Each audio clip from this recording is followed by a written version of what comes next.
महाराष्ट्र नामा live, बातमी विश्वासाची, सर्वसामान्यांच्या हक्काची।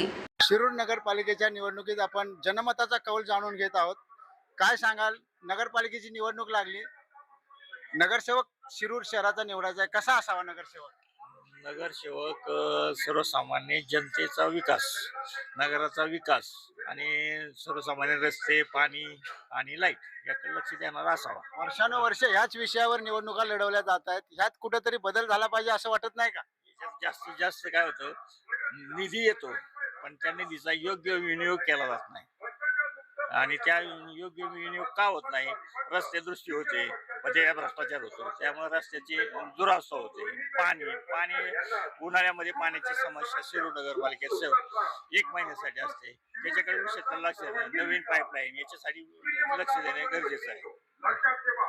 प्रत्येक पक्षानं उमेदवार उभे केलेले आहेत, परंतु शिरूर नगरपालिकेची निवडणूक ही पक्षीय चिन्हावर लढवली जात नाही। भाजपचा वाटतंय आपल्याला ह्यावेळेसची निवडणूक आहे ना फार अटीतटीची होईल। पक्षाचा इथं किती जरी बोलाबाला असला, कोणी जरी किती पक्षाच्या याच्यावर निवडलं तरी माणूस पावरूनच वोटिंग होईल आणि जवळपास नाही म्हणलं तरी मतदार जागृत झाले असल्या कारणानं त्याच्या मनातलं काही कळत नाही, तो कोणाला वोट करेल काय। सामान्य लोकांचं काम करणारा, सामान्यातला सामान्य माणूस जो उभा आहे तो नेहमी गरिबांना मदत करतो, हा माणूस निवडून यावा असं मला वाटतं। बाकीचा भ्रष्टाचार करून निवडून येणारे नको आहेत आता शिरूर शहराला। जे गरिबांची मदत करणारे लोक आहेत ना, ते पुढे जे आहेत तेच निवडून यावे।